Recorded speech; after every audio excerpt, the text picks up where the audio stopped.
Hello hi welcome back to my channel. నేను అలసందల వడలు prepare చేసుకున్నానండి రాయలసీమ స్టైల్లో. ఇవి అలసందలు బాగా పొట్టు కడిగి పెట్టేసుకున్నానండి, బక్కల కిందకి వేసేసుకున్నాను. నీళ్ళు కొద్దిగా ఆరిపోవాలండి.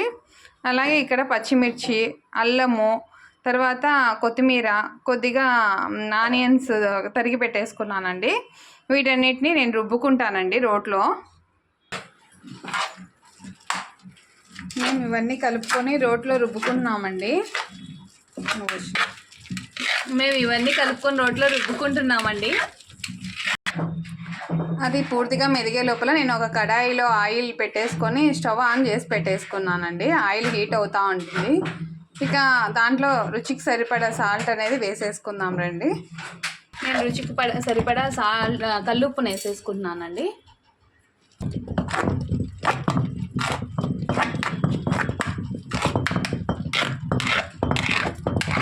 ఇదిగో అండి, బాగా బురుగుగా గ్రైండర్లో పిండి లాగానే వచ్చేసింది అనమాట.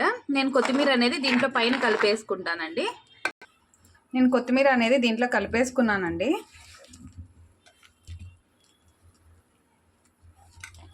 ఆల్మోస్ట్ అలా ఆయిల్ అయితే హీట్ అయిపోయిందనమాట. ఇక నేను గారెం చేసుకొని వేసేసుకుంటానండి.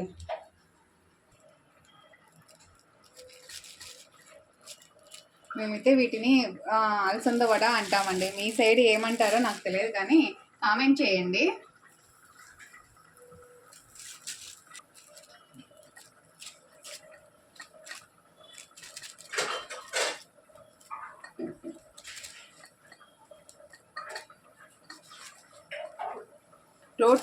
రోట్లో రుబ్బుకున్న పిండి ఉన్నంత టేస్ట్ ఏది ఉండదు కదా అండి.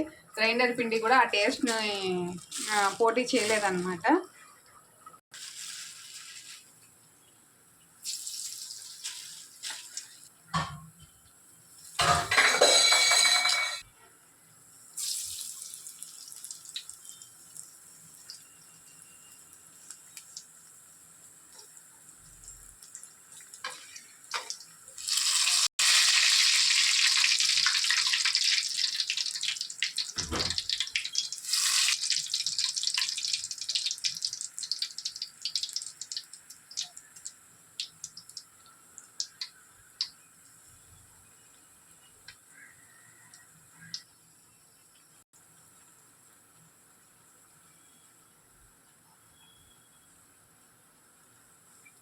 రెండు వైపులా ఎర్రగా బ్రౌనిష్ కలర్ వచ్చేంత వరకు కాల్చుకోవాలండి. బాగా క్రిస్పీగా వస్తాయండి బాగా కాల్చుకున్నామంటే గన.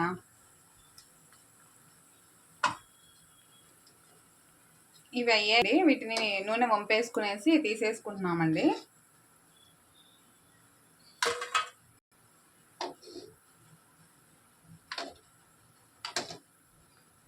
వాయి తీసేసుకున్నానండి. ఇప్పుడు రెండో వాయి వేసేసుకుంటున్నాను అనమాట. పిండి రుబ్బి పెట్టుకున్నప్పుడే వేసేసుకున్నామంటే బాగా బొరుగుగా ఉంటుంది. వడలు కూడా క్రిస్పీగా వస్తాయండి.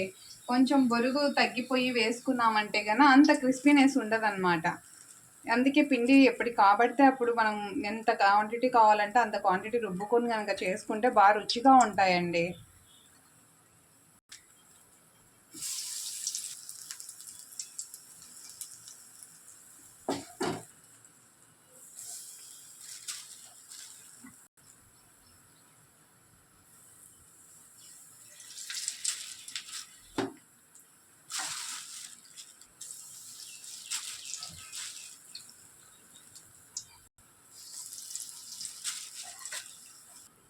చూసారా అండి, వడ లోపల నీట్గా కాలి బాగా క్రిస్పీగా ఉందన్నమాట.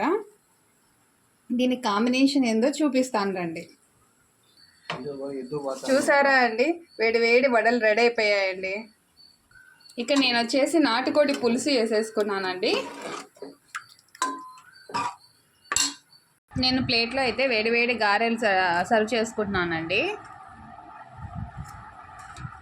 దీనిలో కాంబినేషన్గా నాటుకోడి పులుసు అండి.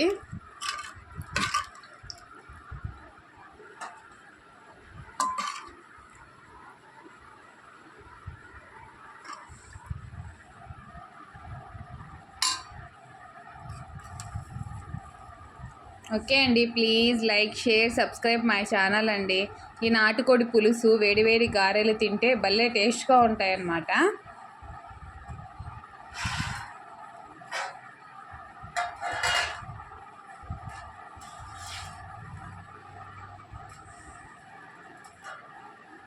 Okay, thank you.